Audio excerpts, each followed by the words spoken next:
On May 29, 1925, a British colonel stood at the edge of the unexplored Amazon, handed a final letter to a runner, and turned his back on civilization forever. His name was Percy Fawcett. He was not just walking into the jungle, he was walking into a century-long mystery that would reportedly claim the lives of over 100 rescuers and drive others to madness. He told the world he was looking for a lost metropolis he called Zed, a place scientists mocked as a delusional fantasy. But here is the terrifying twist. 100 years later, when modern satellites and laser scanners finally looked down at that exact same empty jungle, they found that the mad colonel was right all along. This is the story of the man who sacrificed everything: his reputation, his sanity, and even his own son, for a dream that turned out to be deadly real. By the time Colonel Percy Harrison Fawcett vanished, he was already a legend in boots, a decorated British officer, a respected surveyor, and a man who had calmly walked through places on the map that still carried the label unknown. Yet the journey that made him famous is precisely the one from which he never returned: an obsessive pursuit of a city hidden deep in the green labyrinth of Brazil. To friends in London he was an eccentric, to some academics a crank, but to himself he was a man listening to a single insistent call. If such a city existed where no city was supposed to be, it could rewrite all of human history. Fawcett had every reason to stay home by 1925. He was 57, a veteran of the First World War, with a devoted wife and 2 sons who had grown up mostly with an empty chair at the table. Instead, he chose to lead one last expedition, this time taking his eldest son Jack and Jack's close friend Raleigh Rymel with him, convinced that the 3 of them would be the ones to walk through Z's stone arches.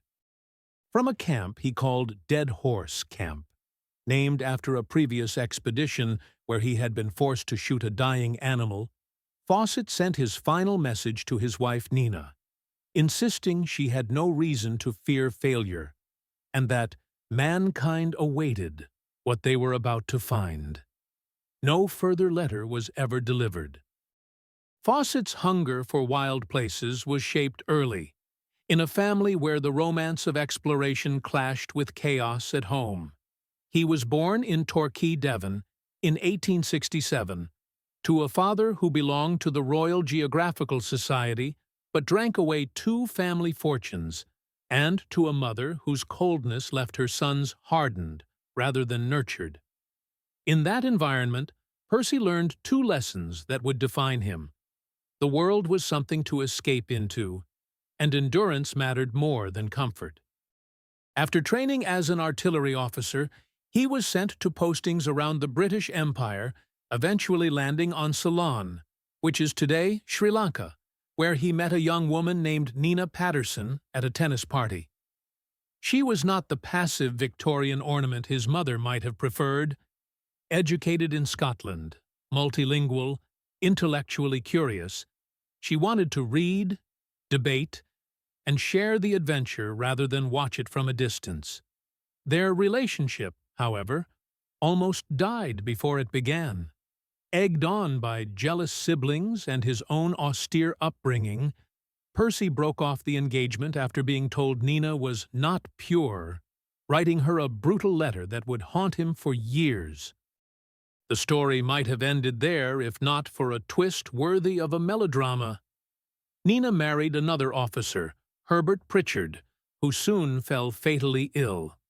On his deathbed, he urged her, according to family tradition, to seek out Fawcett again, claiming Percy was the man she truly belonged with. When Fawcett finally learned that his own family had deceived him, he was devastated. He went to Nina, begged forgiveness, and they married in 1901. For the rest of her long life, Nina would be both his fiercest supporter and the main casualty of his obsession, raising their sons largely alone, while he vanished for years at a time into the green unknown. Fawcett's public legend began not with fantasies but with meticulous work. In 1906, the Royal Geographical Society sent him to South America as an impartial surveyor to map the bitterly disputed border between Brazil and Bolivia. Over several expeditions, he hacked through remote jungle, climbed uncharted hills, and trudged by canoe and mule through territory where a wrong encounter with disease, a snake, or a hostile group could end a life in hours. His surveys were so precise that both governments ultimately accepted his lines, earning him medals, funding, and the reputation of a man who could be trusted to bring order to blank spaces. At the same time, Fawcett's reports started to veer into territory that made academics uncomfortable. He claimed to have shot an enormous anaconda far larger than any specimen described in zoology, and described odd animals like double-nosed hunting dogs that sounded like creatures out of folklore until similar breeds were later documented. Even more unsettling to his peers was his growing interest in spiritualism and the occult. His brother was involved with the Theosophical Society, and Percy increasingly interpreted his field experiences not just as data, but as signs, reading books on Atlantis, and writing for spiritualist publications back in Britain. The decisive turn came when he discovered an 18th-century document in the National Library of Brazil, known today as Manuscript 512. Written by a Portuguese explorer, it described stumbling upon a ruined city in the Brazilian interior. Wide paved streets, stone multi-story buildings, arches and statues, and inscriptions the author could not read. The location was vague, but the detail was intoxicating. And for Fawcett, it was a revelation. Evidence that somewhere in the forest, there had once been a sophisticated urban civilization utterly at odds with the prevailing view of the Amazon as a place of scattered, primitive villages. He began to assemble a private theory. Long before the arrival of Europeans, there had been a powerful, complex culture in the Amazon basin, one capable of building cities and monuments worthy of any in the ancient world. He gave this hypothetical city a code name, Zed, and increasingly convinced himself that Z might even be the remnant of an Atlantic or Atlantean culture whose survivors had fled into the interior.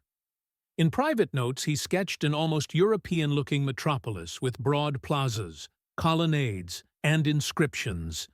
Visions shaped as much by Victorian adventure fiction as by archaeology, but anchored in that one maddening document. Back in London, Fawcett was not only a surveyor, but a source of inspiration. He moved in circles that included Sir Arthur Conan Doyle, who borrowed his jungle reports and stories of remote plateaus as raw material for his novel The Lost World, in which dinosaurs still roam an isolated South American mesa. H. Rider Haggard, author of King Solomon's Mines, also took an interest, at one point presenting Fawcett with a mysterious black stone idol covered in unknown symbols, an object later dubbed the Brazil Tablet. Fawcett became convinced it came from a lost city, and even consulted a medium who claimed it had once stood in a temple on a drowned island, an interpretation that neatly dovetailed with his Atlantean ideas. These elements, solid fieldwork, friendly ties to famous novelists, and increasingly esoteric beliefs, made Fawcett a controversial figure in professional circles. Some colleagues admired his toughness and skill, others regarded him as moving from science toward fantasy. Modern historians like John Hemming have gone further, accusing him not only of incompetence and poor planning on his final mission, but also of harboring racial ideas that credited any supposed ancient Amazonian city to a fairer race rather than to the indigenous peoples actually living there. It is a jarring contradiction. A man who could be strikingly humane in his dealings with tribes on his routes, yet framed his grand theory around the notion that only outsiders could have built something civilized in the forest. Yet even critics concede that Fawcett's field manner with indigenous communities was unusually restrained for his era. He instructed his men not to shoot unless absolutely forced to, and sometimes approached villages without brandishing weapons, using songs, flags, and gifts instead of gunfire. Tales from his earlier journeys describe him singing British hymns or patriotic songs while stepping into view, trying to signal friendliness through absurdly Victorian gestures that at least were less lethal than the norms of the time.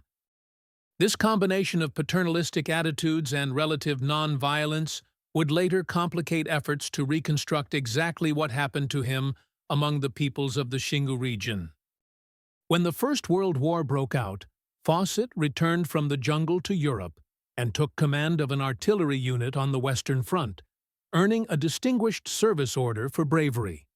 The trench slaughter left him with a sense that life in civilization could be just as cruel and senseless as any danger in the forest, reinforcing his conviction that meaning was to be found in the raw encounter with the unknown, rather than in drawing-room respectability.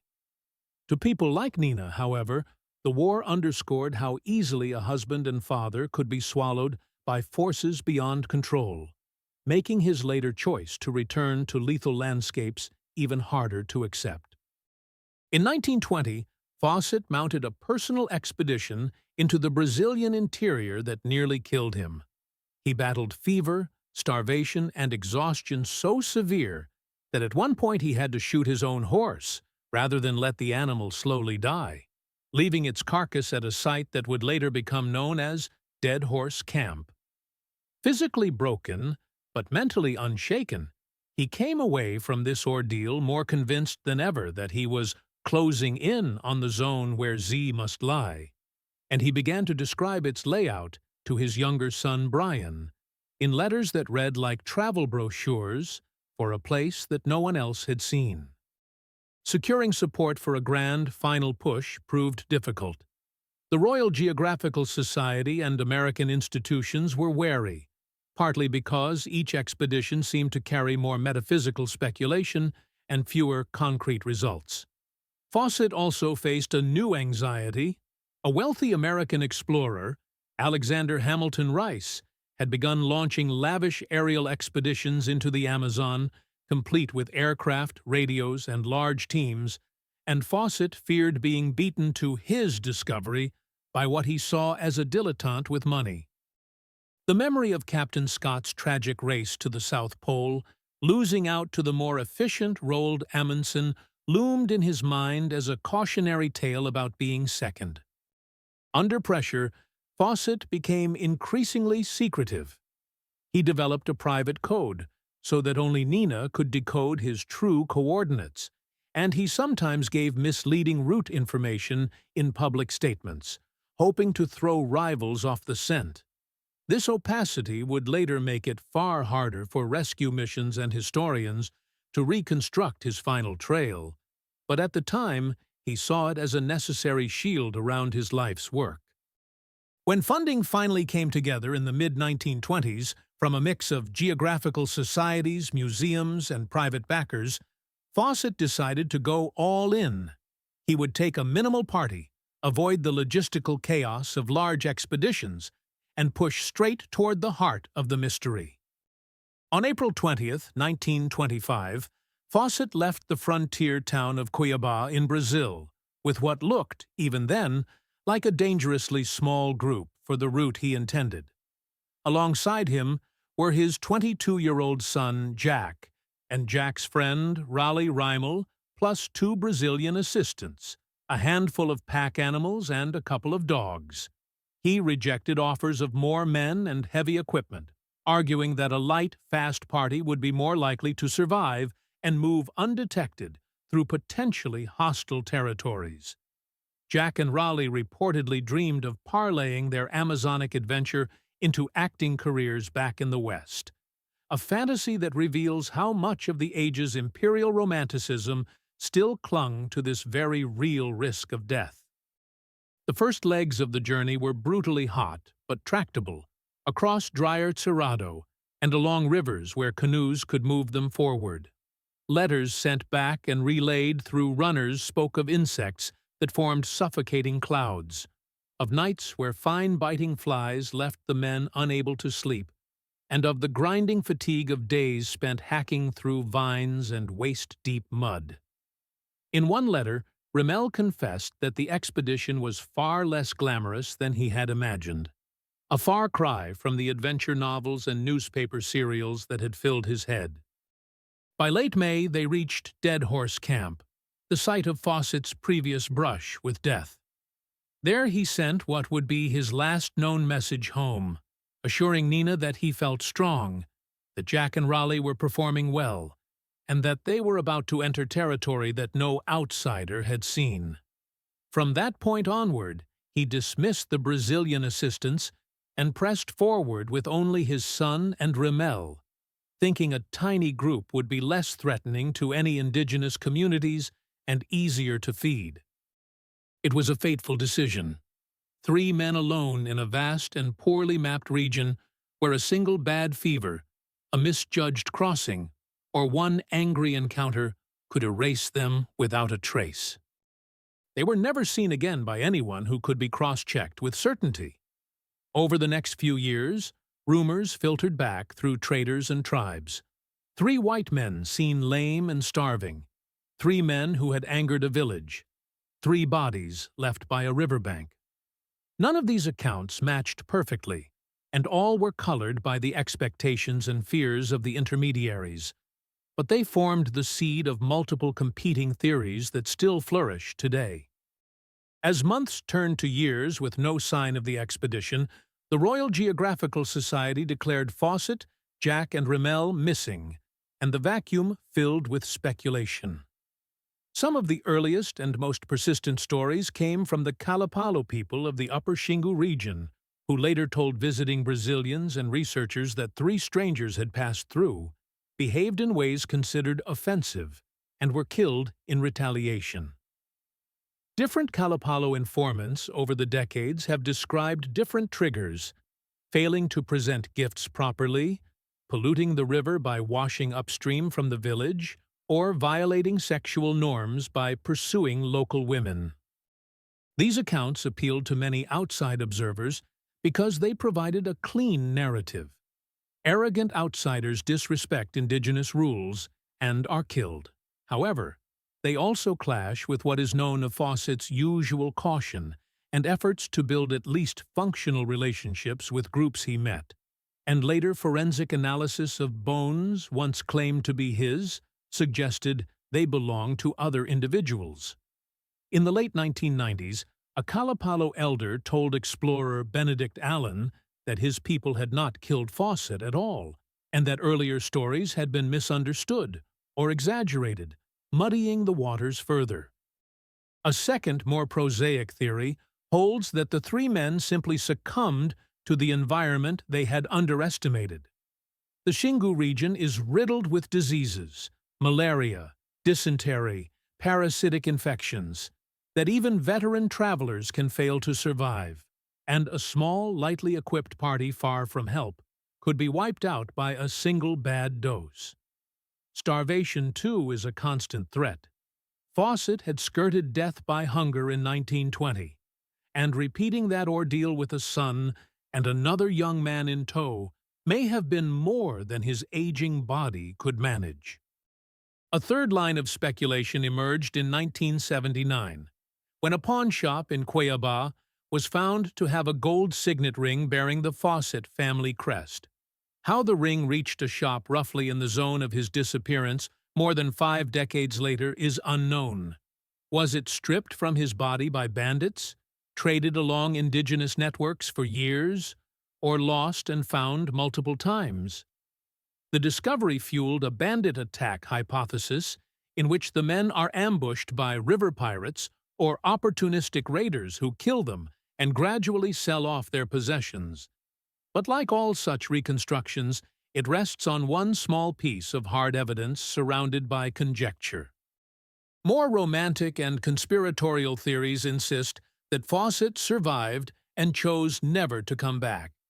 From time to time, travelers reported rumors of pale-skinned, fair-haired children in remote villages, supposed descendants of a stranger who had come from the East, though no DNA or documentary trail has ever substantiated these tales. A few writers have suggested that, weary of European hypocrisy and war, Fawcett deliberately disappeared into an indigenous community or founded a small utopian enclave in the forest, effectively turning his back on the world that kept demanding he justify his visions.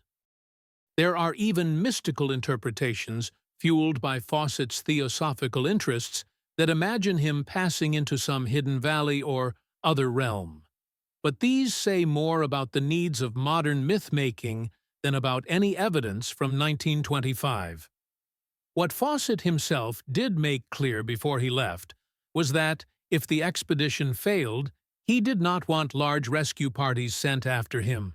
Writing to supporters, he warned that such missions would likely just add more names to the list of the dead. In a grim sense, the jungle honored that wish. Many small search efforts went in, some members did die, but no definitive proof of his fate was ever pulled back out.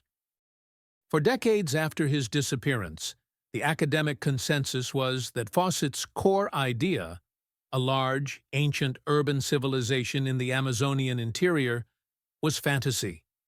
Soil quality, disease, and the apparent absence of monumental ruins led many archaeologists to argue that only small, scattered, relatively simple societies could have flourished there, and that any talk of lost cities owed more to Haggard and Conan Doyle than to facts. Fawcett's reputation drifted accordingly, from respected surveyor to crankish mystic, a cautionary tale about what happens when an explorer starts believing his own legend too much. In the late 20th and early 21st centuries, however, a quiet revolution began to erode that skepticism. Aerial surveys, satellite imagery, and especially LiDAR, laser scanning that can see through forest canopy to reveal shapes on the ground, started uncovering vast networks of earthworks, roads, and settlement platforms across parts of the Amazon and adjacent regions like the Llanos de Moxos. Researchers mapped geometric geoglyphs, defensive ditches, and large planned plazas connected by causeways, forming clusters that looked very much like the skeletons of complex societies that had been wiped out by disease and time rather than never having existed. Some of the densest patterns appeared in areas not far from where Fawcett believed Z might lie, particularly in the upper Xingu and central Brazilian highlands. While none of these sites match the stone-built European-style metropolis he envisioned, they do demonstrate that large, organized agricultural populations once engineered the forest landscape on a scale long dismissed as impossible. As journalist and author David Grann has argued, Fawcett turned out to be wrong in the details and mystical trappings, but surprisingly prescient in his intuition that the Amazon had a hidden urban past. Modern expeditions like the Gojira Project, geoglyph observations through jungle imagery in remote Amazonia, launched in the 2020s, are explicitly building on LiDAR and other remote sensing data to plan fieldwork in regions that would have been nearly inaccessible in Fawcett's day. Ironically, some of them make use of the very sort of systematic mapping, route notes, and border surveys to which he devoted his earlier career, closing a circle between the cautious cartographer and the dreamer chasing Z. The same establishment that once snickered at his talk of ancient Amazonian cities now writes papers illustrating how incredibly wrong its old assumptions were. If Percy Fawcett's story ended simply with "Mad Explorer Disappears," it would not have held the imagination for a century. What gives it enduring power is the tension between the nobility and cruelty of his obsession. The way he combined real courage and skill with a willingness to risk not only his own life, but also those of his son and his son's friend for an idea that might never have been provable. For Nina, who lived on into the 1950s, still refusing to accept that her husband was dead. That idea was both her pride and her curse. She had married a man who loved the unknown more faithfully than he could ever love domestic peace. Their younger son Brian grew up largely in the shadow of a father who was famous yet absent, later editing and publishing Percy's expedition papers in a volume that both burnished the legend and, according to some commentators, quietly softened its roughest edges. Writers such as Gran and filmmakers like James Gray, who adapted The Lost City of Z for cinema, have themselves felt the pull of the story, openly admitting that researching Fawcett can become its own kind of obsession as one tries to separate the man from the myth he helped create. Even the character of Indiana Jones, the archetypal rugged academic explorer of popular culture, owes something to figures like Fawcett, who blurred the boundary between scholarship and swashbuckling. A century after three men walked out of Dead Horse Camp and simply never came back, the jungle has not returned their bones, but it has slowly, grudgingly, returned something else. Corroboration that sophisticated societies really did once thrive, where most outsiders saw only impenetrable forest. In that sense, Fawcett's gamble purchased a strange afterlife. He lost his family, his reputation, and his life. But the question he could not stop asking turned out not to be foolish at all. He gave everything to a myth, and the myth, reshaped by new evidence, now sits uncomfortably close to the truth.